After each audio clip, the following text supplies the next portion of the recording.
The Plague are back.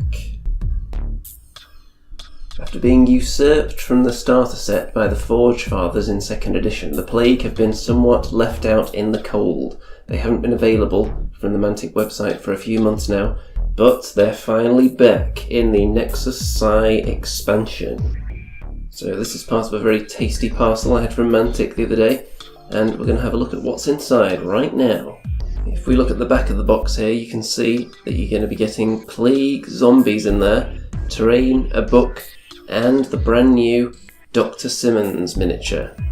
Obviously it's difficult to tell how much terrain exactly you get in the box because it's all assembled there, so we're going to look at the sprues right now.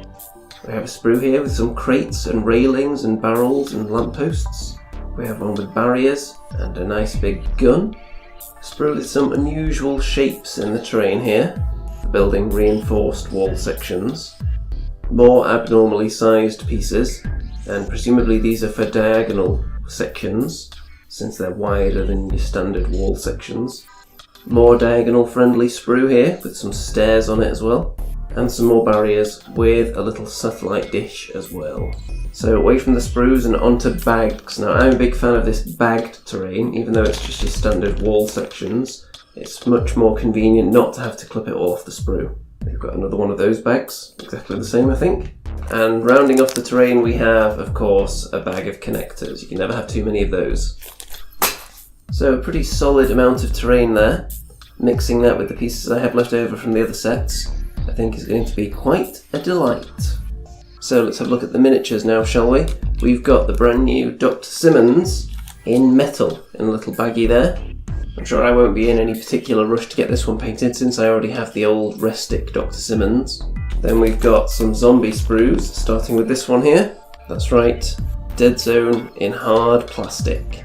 And the second sprue, which I presume is exactly the same. So one of the major complaints people had with Deadzone in the past was that the models were in Restic, which some people find very difficult to work with. However, they're definitely making the move towards hard plastic now, and these Plague zombies are just a small part of that process. And of course we have some bases as well. Next we have the book, with plenty of juicy new info packed into its pages, including a single player campaign. Also new units, including the Plague Stage 2B Burster, which I don't think is available yet. New rules for Dr. Simmons. People weren't too thrilled with the old rules, but I have to say she is a lot better now. I'm a big fan of her special ability, which allows a Plague model to be given a bio modification, which is like a mutation, but there's no random table. You can just pick which ability they have, which is very, very potent if you ask me. So I think she may end up popping in as my leader rather than the very slow stage 1. Got some AI rules here for the zombies, presumably for the single player. Some new missions, which is always nice. One complaint people had when this was released was that the book was not available separately to begin with, because obviously a lot of people out there have plenty of zombies, plenty of terrain, and they just wanted the book. So Mantic have actually bowed to public demand and made the book available separately now. But as far as I'm concerned, you can never have too much Deadzone terrain, and you get quite a lot packed into this box. And of course, only previously having the old Deadzone starter set worth of Plague, I can always do with the zombies. So this expansion is available for around about £35, which seems very reasonable. I'm just looking at the big pile of terrain sprues there. Quite a beefy amount you get in there.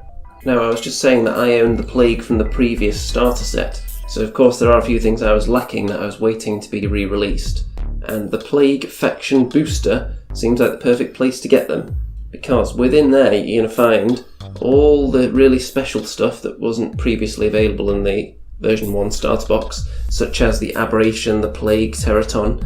On the back you can see everything that's going to be in this box, including Plague Swarm, a Plague Hound, so I've got another one of those now, taking my total to 3, which I think is quite a healthy number.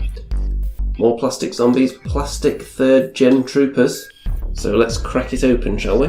First up we've got the Aberration, which might just be my favourite miniature in the Plague line. It does look incredibly beefy and intimidating, and I'm not sure what kind of material this is. I would have assumed it would be Restic, but it actually looks a lot lighter than the usual Restic, so maybe it's just a new recipe they're using there.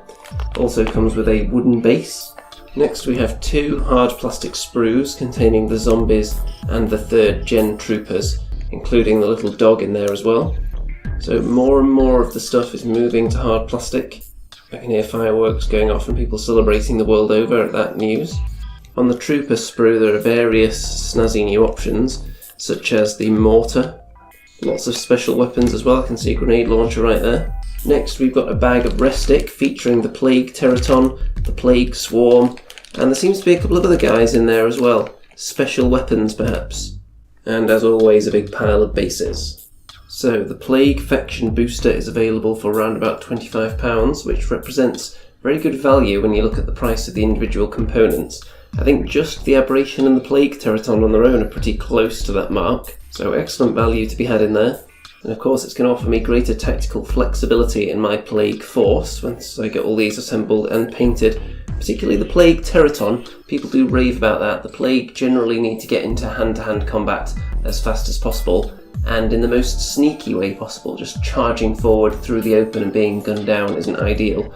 So the teleportation ability of the Teraton is definitely going to come in handy.